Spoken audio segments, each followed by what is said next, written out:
The last picture I have of Elena, we were standing on the unfinished balcony of the first skyscraper I ever built. Her hair was a mess from the wind, her smile so wide it crinkled the corners of her eyes, and her hand was resting on my chest, right over my heart. Her phone was on a nearby stack of drywall, silent. I never thought silence could be so loud, until the night everything ended. It started with a single, simple vibration, a sound I'd heard 1,000 times before. But how could one notification, one tiny string of words on a glass screen, burn a lifetime of trust and a $27 million empire to the ground? Before I tell you how a single text message dismantled everything I'd ever worked for, let me know in the comments where you're watching from tonight. And if you believe in stories about truth and consequence, please like this video and subscribe. It helps me share what I've learned with others who might need to hear it. It was a Tuesday. I remember the smell of rain on the hot pavement outside my office window, a scent I'd always associated with new beginnings, with washing the slate clean. My desk, a single slab of polished mahogany that cost more than my first house, reflected the city lights like a dark, still lake. I was supposed to be reviewing quarterly reports, but my eyes kept drifting to the silver-framed photo of Elena. 40 years we'd been married. 40 years of shared breakfasts, of whispered secrets in the dark, of building a family and a fortune brick by painful brick. Our son, Leo, stood beside us in that photo, his arm around his mother's shoulder, wearing the proud, confident smile I'd taught him. My legacy, my heir. Elena had gone to visit her sister for the night, or so she'd said. Her phone, however, she'd left behind on the charger in our bedroom. An oversight, she'd called it when I'd phoned her to let her know. "Oh, silly me," she'd laughed, a sound like wind chimes. "Just leave it, Will. I'll be fine without it for one night." I brought it to my office anyway, a habit from a lifetime of wanting to keep her safe, to keep her connected. It sat on the corner of my desk, a sleek black rectangle of dormant trouble. At 11:17 p.m. it lit up. It wasn't a call, it was a message preview, the white letters stark against the dark screen. I didn't mean to look. I swear to you I never would have.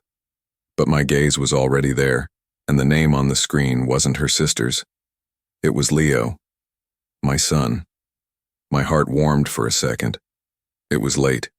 He was probably just checking in on his mother. Then my eyes focused on the words beneath his name. A single line of text that felt like a shard of ice driving itself into my chest. It read, "He still has no idea. The final transfer is set for Friday. Did you get him to sign?" I stared at it, my mind refusing to connect the dots. The words floated there, nonsensical. A business text, surely. Leo was my second in command, my right hand. He handled transfers all the time. But the first 4 words, "He still has no idea." They echoed in the silent room, a drumbeat of dread. My hand, the one that had signed billion-dollar deals without a tremor, shook as I reached for her phone. My thumbprint, still registered from years ago, unlocked it with a soft click. There was only one message thread on the screen. It wasn't just that one text, it was a history, a blueprint of my ruin, meticulously planned by my wife and my son. Pages and pages of it. "He's getting sentimental in his old age," one of Leo's messages read. "He's too busy looking at old photos to read the fine print." Elena's reply, sent just that afternoon. "He trusts us, my love. That's his weakness. It's almost done. We'll be free soon." What do you do when the knife in your back is being held by the 2 people you built the entire world for? Each word I read was a new cut. They weren't just stealing my money. They were stealing my life, my memories, rewriting our history with a narrative of my foolishness. The company wasn't just a business. It was a living thing I had birthed from nothing. The 27 million was just a number. The betrayal was the real cost, a debt I could never calculate. A cold, quiet rage began to fill the hollow space inside me. It wasn't hot, not fiery. It was the chilling, patient fury of a man who has lost everything and has nothing left to fear. I scrolled up, my thumb moving mechanically, past dozens of messages, all the way to the very top. I needed to see where it began, and that's when I saw it. The very first message in the chain, sent 6 months prior. It was from Elena, and it contained a photo. It was a picture of me, asleep in my armchair, a book open on my lap. The caption she had sent to our son, the caption that started it all, was just 3 words. 3 words that were a death sentence. 3 words that told me this wasn't just about greed. It was about pure, unadulterated hatred. I held the phone in my hand, the screen's glow the only light in my world, and I finally understood. They hadn't just planned to rob me. They had planned to erase me. And the proof was right there, in that first, cruel photograph. The 3 words under the photograph of me sleeping were not a confession of love. They were a diagnosis, a judgment, and an execution order, all delivered with the casual cruelty of a whisper. The caption Elena had sent to our son read, "He's getting weak." Not sick, not tired, weak. The word landed with the finality of a judge's gavel. It was the language of predators sizing up their prey, deciding when to strike. The shock from the initial betrayal was now freezing over, solidifying into a cold, hard clarity. My entire life, my empire, had been built on a foundation of perceived strength. Now I saw that to them, my trust was not a gift. It was a symptom of decay. My love was not a bond. It was a vulnerability to be exploited. I sat there in the dark of my office for what felt like an hour, the phone's screen burning that phrase into my memory. The sound of my own breathing was deafening in the silence. The steady, quiet tick of the grandfather clock in the hall, a sound that had comforted me for 30 years, now felt like a countdown to my own destruction. My mind, usually a whirlwind of projects, numbers, and ambitions, went perfectly, terrifyingly still. I realized they were counting on me to react with emotion. They expected rage, a broken heart, a messy confrontation. They were waiting for the wounded old lion to roar, to expose his pain so they could deliver the final killing blow. But a weak man roars. A dangerous man listens. And in that moment, I chose to become very, very dangerous. With a steadiness that surprised me, I navigated back to the home screen, closed the messaging app, and wiped the screen clean of my fingerprints with the edge of my silk tie. I placed the phone back on the corner of my mahogany desk, exactly where it had been, a sleeping black serpent. I then turned back to the quarterly reports, picked up my pen, and forced my hand to make a note in the margin, my signature steady and precise. I had to build a new fortress around myself, one of brick and mortar on the outside and ice on the inside. When I heard her car pull into the driveway just after 2 a.m., the quiet crunch of tires on gravel was like a gunshot in the night. Every nerve in my body screamed, but I didn't move. I heard the front door open and close with a soft click, the sound of her heels on the marble floor of the foyer, then the soft whisper of her coat being hung in the closet. Each sound was a lie. She was playing the part of the loving wife returning home. And so, I had to play the part of the loving husband, waiting up for her. She appeared in the doorway of my office, a perfect silhouette against the dim light of the hall.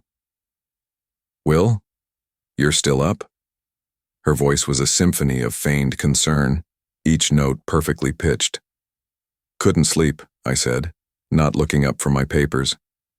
I let the silence stretch, forcing her to walk toward me, to enter my space. "Just tying up some loose ends for the Kensington project." She came around the desk, her scent of lavender and rain filling the air, a scent that now felt like poison. She placed her cool hands on my shoulders, her touch a phantom limb I could no longer feel. "You work too hard, my love," she murmured, her lips close to my ear. "That's what you have Leo for, to take the pressure off." The words were so close to what I'd read on her phone that a shiver of ice traced its way down my spine. This was the script. This was their narrative. Have you ever looked at the face of someone you've loved your entire life and seen a complete stranger looking back? That was Elena in that moment. Her eyes, The warm brown pools I had dived into 1,000 times were now just a surface, reflecting my own face back at me, a fool she had so easily created. I leaned back in my chair, forcing a tired smile. You're right. He's a good boy, a smart boy. I watched her face for any flicker, any sign of guilt, but there was nothing. Just a serene, patient smile. It was the most terrifying thing I had ever seen. She was flawless, a perfect liar. She leaned in to kiss my forehead, and it took every ounce of my willpower not to recoil. I'm going up to bed, she whispered. Don't be too long. I waited until I heard her footsteps disappear up the grand staircase, until the silence of the house settled once more. They thought they were building a new future on the ruins of my life. But they were mistaken. I wasn't the crumbling foundation they could simply bulldoze. I was the architect. I knew where every weakness was, every load-bearing wall, and every secret passage. They had handed me their blueprint, and now I was going to use it to bring the entire structure down on their heads. The next morning I made a call to a man I hadn't spoken to in 15 years. A man who specialized in the unseen, the unspoken. A man who could find the cracks in any wall. As I was on the phone speaking in quiet, coded tones, Leo walked into the kitchen, already dressed in a suit that I had paid for. He poured himself a coffee, his back to me. Morning, Dad, he said, his voice casual. Big day today. I'm heading to the bank to finalize the paperwork for the new offshore holding. He turned, a confident smirk on his face, the same one I'd taught him. Just need you to sign off on the final transfer authorization. Elena said she put it on your desk. He took a sip of his coffee, his eyes meeting mine over the rim of the cup. Then he said the words that sealed his fate, the words that turned my cold rage into a promise of absolute ruin. Don't worry, he said with a condescendingly gentle smile. It's just a formality. I'll take care of everything. It's just a formality, he'd said. I'll take care of everything. The condescension in his voice was so thick I could taste it, bitter and metallic like old pennies. I looked at my son, this creature of my own making, standing there in my kitchen, radiating a smug certainty that was a pale imitation of the confidence I had worked my whole life to earn. I didn't get angry. I didn't raise my voice. I simply nodded, a slow, deliberate movement. Of course, son, I said, my voice unnervingly calm. Leave the papers on my desk, I'll sign them before I leave. He smiled, a flash of white teeth, the victor's smile. He thought the war was over. In reality, it hadn't even begun. He left for the office, and I was alone in the cavernous silence of the house Elena and I had built. I walked to my desk, and there it was. A neat stack of documents, 20 pages thick, held together by a single clip. The instrument of my execution. My hand hovered over it, not with hesitation, but with a profound sense of grief. Not for the money, not even for the betrayal, but for the man I was about to become again. A man I had tried to bury under 40 years of legitimacy and love. Have you ever had to dig up a part of yourself you swore you'd buried forever, just to survive? I drove for an hour, away from the manicured lawns and towering glass of my world, and into the city's forgotten, decaying heart. The streets grew narrower, the buildings hunched over like old men with broken backs. I parked my Bentley, a black pearl in a sea of rust and grime, and walked to a grimy door with the name M. Voss, painted on it in faded gold leaf. The man I was meeting was Marcus Voss, a ghost from my first life. The life before the skyscrapers and the silver-framed photos. A life of grit and shadows, where trust was a currency you never spent. The office smelled of stale cigar smoke, damp paper, and cheap burnt coffee. Marcus sat behind a battered metal desk, a relic from another era. He hadn't changed. His eyes were still the same, pale, intelligent, and utterly devoid of sentiment. He saw the world not as it was, but as a series of levers to be pulled. William, he said, his voice a dry rasp, like stones grinding together. He didn't stand. 15 years. I figured you were dead or respectable. I see I was wrong on both counts. I sat in the creaking chair opposite him, the worn leather cold against my back. I need you to open a shell corporation for me, Marcus. Untraceable. Funded from an old account you know about. His eyes narrowed. That account is for emergencies. Armageddon level. I leaned forward, my hands flat on his desk. This is Armageddon, I said softly. They're taking everything. He was silent for a long moment, studying my face, looking for the man he used to know. They? Elena and Leo. The names felt like ash in my mouth. For the first time, a flicker of something, not surprise, just interest, crossed his face. Your wife and son, the family you built to wash away the sins of the father. Ironic. He opened a drawer and pulled out a bottle of something amber and a single smudged glass. He poured a finger and pushed it toward me. I ignored it. The company is valued at $27 million. They've structured a leveraged buyout through a series of offshore holdings to strip the assets and leave the corporate shell bankrupt. It's clean, it's legal, and it's brilliant. Leo learned well. Marcus grunted. You taught him how to build an empire, William. You just forgot to teach him what happens to traitors. He was right. I had softened. I had allowed myself to believe in a world where loyalty was freely given. A fatal mistake. I spent the next hour laying out the blueprint they had so foolishly left on Elena's phone. Marcus listened, his gaze fixed on a crack in the ceiling, absorbing every detail. When I was done, he finally looked at me. So you want me to stop it? Freeze the accounts? Expose them? I shook my head. No, I want you to help me let it happen. Marcus leaned back, the old chair groaning in protest. A slow, reptilian smile spread across his face. Ah, he said. There you are. I was wondering when you'd show up. I left his office and drove back to mine, the plan solidifying in my mind. A plan built not on stopping them but on pushing them over the cliff they were so eager to stand on. I walked into my office. The papers were still there. I picked up my pen, a heavy gold fountain pen Elena had given me for our 20th anniversary.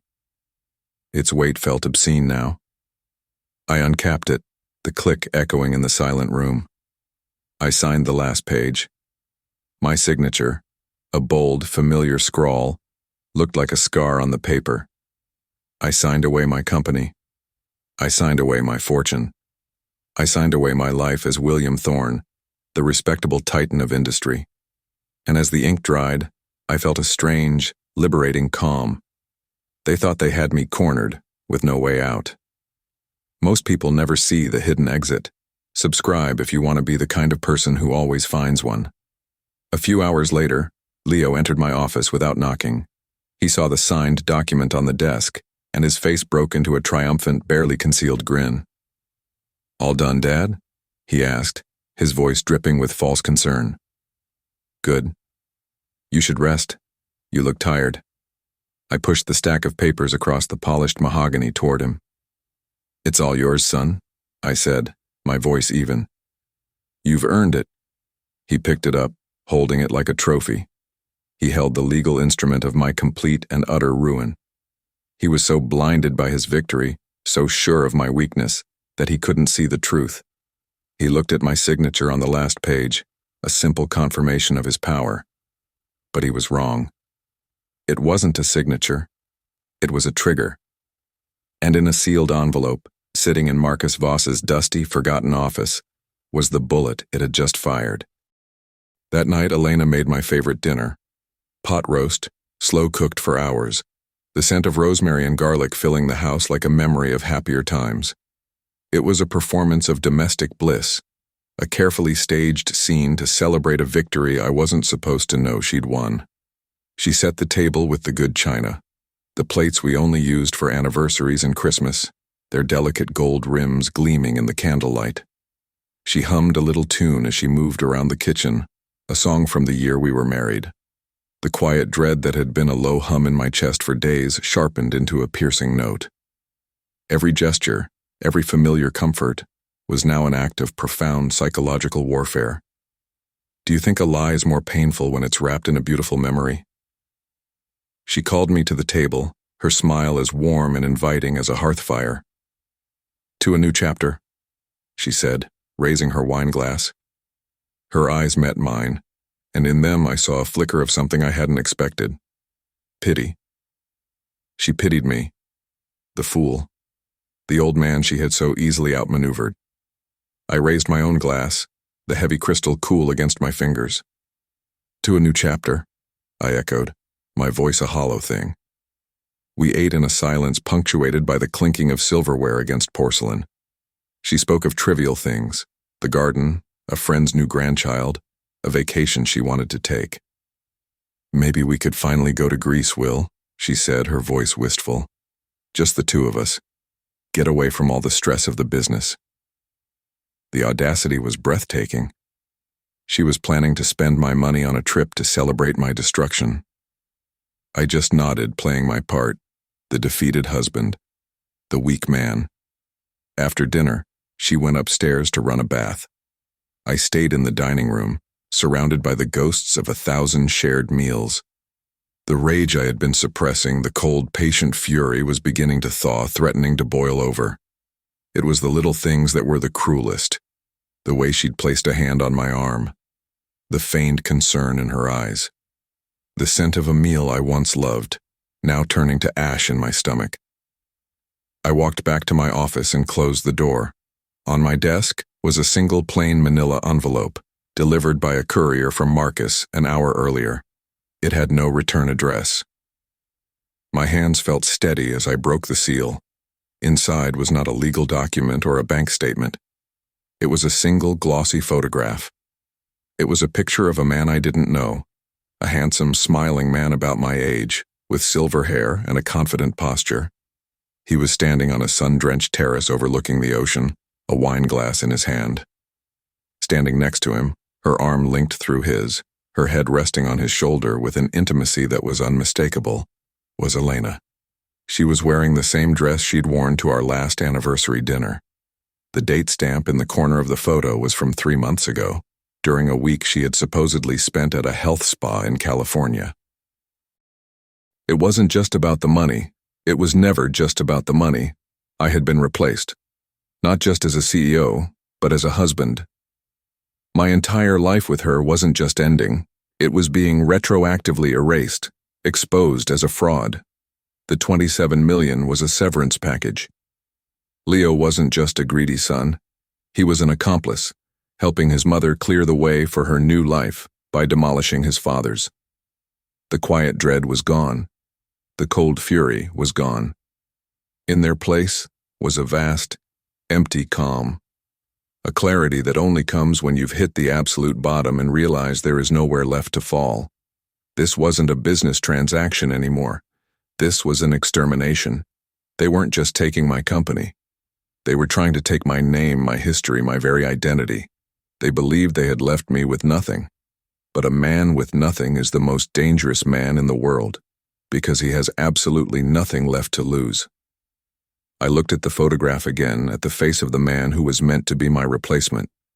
A small detail, almost unnoticeable, caught my eye. On the table next to him was a leather-bound book, a book on architecture, and on the cover, embossed in gold, was a very specific, very rare logo.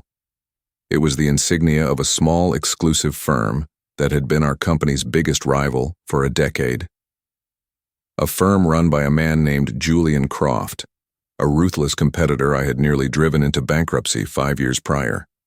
The pieces clicked into place with the sickening finality of a cell door slamming shut. This wasn't just a family betrayal, it was a corporate assassination, orchestrated from the inside by my wife and son, and from the outside by my greatest enemy. They hadn't just stolen my empire. They had delivered it, gift-wrapped, into the hands of the one man who wanted to see me utterly annihilated. The phone on my desk rang, startling me from my trance. It was a private number. I answered. It wasn't Marcus. It was a voice I hadn't heard in years, slick with smug satisfaction. "Thorne," the voice purred. Julian Croft, I'm calling to congratulate you on your retirement. I trust your family has made the transition as comfortable as possible for you. He paused, letting the words hang in the air. I just closed the deal on your old company. Got it for a steal. It's amazing what a motivated seller will do. Suddenly, an alarm I had forgotten existed. A silent security trigger on the main vault at my central office sent a notification to my phone. A single line of text. Forced entry detected. Main vault breach in progress. They weren't just taking the company. They were looting it. Tonight. And Julian Croft was calling to gloat, to twist the knife while my son was gutting the last remnants of my life's work. It's amazing what a motivated seller will do. Julian Croft's voice oozed from the phone, a sound like oil slithering over glass. At the same instant, the vault breach notification glowed on my second phone, a silent scream from the heart of my fallen kingdom. The timing was too perfect. This wasn't just a gloating phone call, it was a performance. He wanted me to know, to feel my helplessness from miles away, to imagine my son cracking open the vault while my greatest enemy listened to my silence. What would you do if you realized you weren't just being robbed, but that your enemies were orchestrating a symphony of your defeat? I didn't speak. I let the silence stretch, forcing him to continue. I could hear the faint clink of ice in a glass on his end. He was celebrating. You built a fine company, William, Croft continued, his tone mock sympathetic. A little sentimental, perhaps. Too much dead weight. Too much trust in family. But good bones. I'll enjoy stripping it for parts. The vault didn't contain cash. It contained something far more valuable. It held the original hard copy deeds to every property I owned, the bearer bonds I'd held for decades, and most importantly, a single black ledger. A book no one but me knew existed. The book from my first life. The one with all the ghosts in it. Croft thought he was buying a real estate empire. Leo thought he was stealing a fortune. They were both fools. They were walking into a mausoleum, and they were about to awaken the dead. I took a slow, deliberate breath. When I finally spoke, my voice was not the voice of a defeated old man. It was the calm, measured voice of Marcus Voss's world. You've made a mistake, Julian, I said, my tone flat, devoid of emotion. He chuckled, a dry, arrogant sound. Oh, and what mistake is that, William? Forgetting to wish you a happy retirement? The sound of a heavy drill biting into metal suddenly echoed from my security feed's audio. Leo was getting impatient. No, I replied, my eyes fixed on the photograph of Croft and Elena. Your mistake was thinking this was your plan. You're not the predator here. You're just the cleanup crew. I hung up the phone before he could respond, severing the connection. I stood up and walked over to the grand window of my office, looking out at the glittering city skyline. So many of those lights were from buildings I had willed into existence, monuments to my ambition. Now, they were a battlefield. They thought the game was over, that all they had to do was collect the prize. They never considered that the prize might be a trap. The company they had just bought, the one Leo was currently ransacking, was now legally owned by an offshore entity registered by Julian Croft. And the final transfer documents, the ones I had so calmly signed, contained a clause I'd had Marcus's lawyers draft and embed deep within the boilerplate legal jargon on page 17. It was an indemnity clause, a beautiful, vicious little piece of legalese that stated that the new owner, as of the moment of signing, assumed all liability for any and all corporate activities, past, present, and future, including any unregulated financial discrepancies. As Leo's drill word, he wasn't just stealing from me. He was committing a federal crime, grand larceny and corporate espionage, against the company's new legal owner, Julian Croft.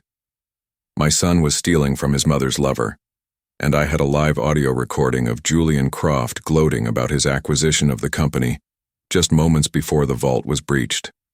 A recording of him implicitly admitting he was the new man in charge. I picked up my phone again and made a second call. Not to the police. That would be too simple. too clean. I called a man named Peterson, a journalist at the Financial Chronicle, a man with a bloodhound's nose for scandal and a deep-seated hatred for corporate raiders like Croft. "Peterson," I said, my voice urgent. "William Thorne. I have a story for you that's going to make your career. It involves Julian Croft, a hostile takeover, and a vault being drilled open at my former headquarters as we speak. I have audio. Get a camera crew down there. Now." There was a stunned silence, then the frantic sound of typing. "Thorne, are you serious?" "A son betraying his father," I said, feeding him the headline. "A wife, a secret lover, and $27 million hanging in the balance. The only thing missing is you." I hung up. The pieces were now in motion. I had turned their own conspiracy against them. They had wanted to erase me quietly, to let me fade away into a nursing home, a forgotten relic. Instead, I was about to turn a spotlight on them so bright it would burn them to ash. I sat down behind my mahogany desk, the polished wood cool and solid beneath my hands. The house was quiet. Elena was likely asleep upstairs, dreaming of Greek islands and a future free of me. My son was in the belly of the beast, unaware that the walls were about to collapse. And Julian Croft was probably pouring himself another drink, convinced of his own genius. They had all made the same fatal error. They looked at me and saw an old man. They saw weakness. They forgot what it takes to build an empire in the first place. You don't get to the top of the world by being kind or by being weak. You get there by being smarter, more patient, and infinitely more ruthless than everyone else in the room. You get there by knowing that sometimes the only way to win is to let your enemies think they've already won. The phone rang a third time. It was Marcus. His voice was grim. "It's done," he said. "The anonymous tip has been made. Federal agents are on their way to Croft's office. The press is on their way to your building. And your boy is about to have some unexpected company." He paused. "There's no going back from this, William." I looked at the silver-framed photo on my desk, the one of me, Elena, and Leo, smiling in a world that no longer existed. A world built on a lie. "I know," I said, my voice steady. "I burned the bridge myself." And as I spoke those words, I saw it. A detail in the family photograph I had never noticed before, something reflected in the glass of the frame. A faint, distorted image hiding in plain sight for years that changed everything I thought I knew about when this betrayal truly began. The reflection in the glass of the family photo wasn't clear. It was a subtle warping of the light behind my younger self, a faint image caught by the camera's lens in the polished surface of a grand piano. Hiding there for a decade was the ghost of another man standing in the doorway of the room watching us, a younger Julian Croft. He had been in our home, in our lives, long before I ever considered him a rival. This wasn't a recent betrayal. This was a cancer that had been growing for years, its roots wrapped around the very foundation of my family. The shocking revelation wasn't that Elena had left me for him.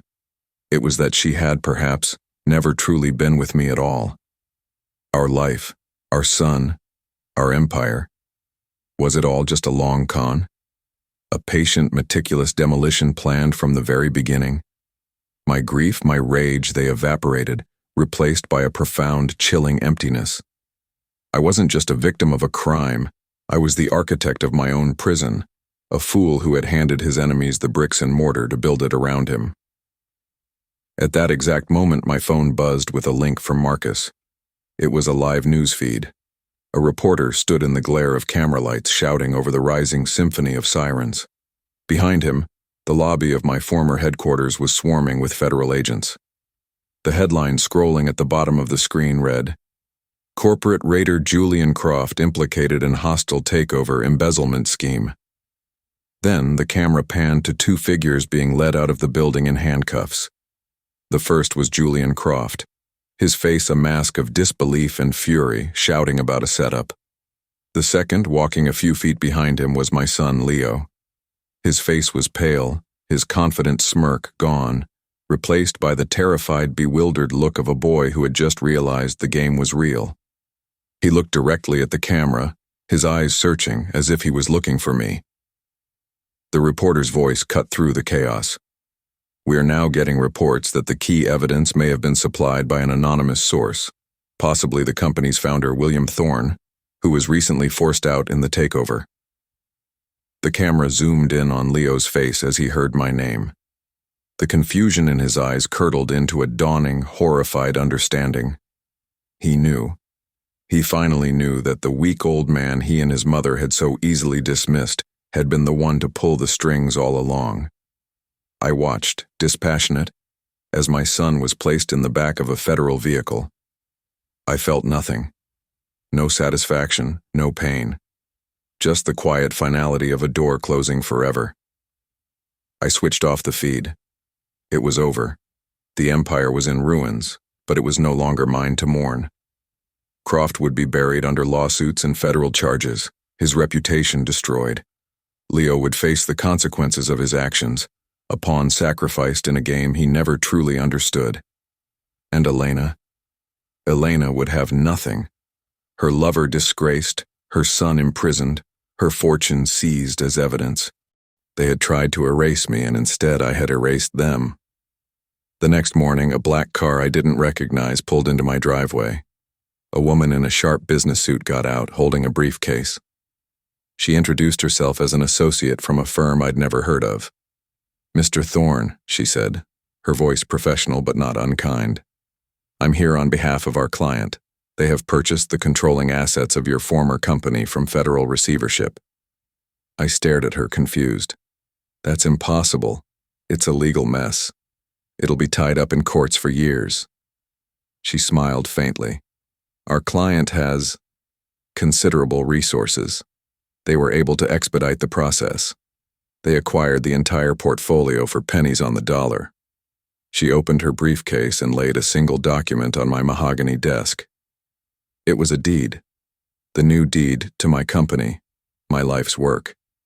In the space for the new owner's name, there was a single neatly typed word: Voss. Marcus. He hadn't just helped me burn it all down. He had been there to catch the embers. "My client's instructions are simple," the woman continued. "The company is yours again, Mr. Thorne, free and clear of all debts and liabilities. He said to tell you, Armageddon is over. It's time to rebuild." She left as quietly as she arrived. I stood there, holding the deed in my hand. I had lost a $27 million empire, only to have it handed back to me, cleansed by fire. But it wasn't the same. I wasn't the same. I walked through the silent house, a museum of a life that was a lie. I packed a single bag. As I was about to leave, the doorbell rang. It was Elena. Her face was ravaged, her perfect composure shattered. "Will," she sobbed, her hand reaching for my arm. "You have to help him. You have to help Leo. He's our son." I looked at her, at the stranger standing on my doorstep, and for the first time I saw her clearly. A weak woman who had mistaken my love for a flaw. I gently removed her hand from my arm.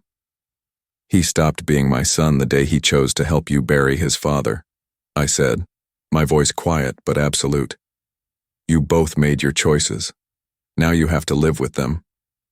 I closed the door on her weeping, on the ruins of our shared past, and I walked away without looking back.